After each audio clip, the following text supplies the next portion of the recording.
Hello guys, আসসালামু আলাইকুম। কি অবস্থা সবার, কেমন আছে সবাই? আশা করি সবাই ভালো মতো ভালো আছে।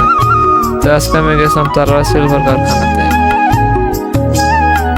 সিলভার কারখানায় ভিন্ন ধরনের ধাতবের তৈরি সিলভারের আসবাবপত্র তৈরি করার কারখানা।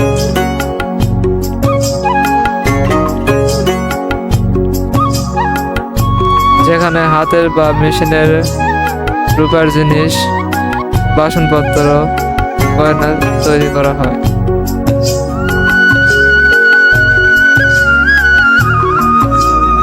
এখানে রূপাকে গলানো হয় এবং এর পর হাতুড়ি বা মেশিনের সাথে ভিন্ন ধরনের আকার দেওয়া হয়।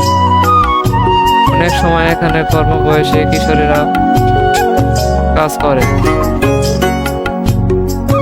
কিছু কারখানা আছে যেখানে সিলভার রঙের আতরকিয়ার পয়েন্ট তৈরি হয়। তো অবশ্যই ভিডিওটা ভালো লাগলে লাইক, কমেন্ট, চ্যানেল সাবস্ক্রাইব।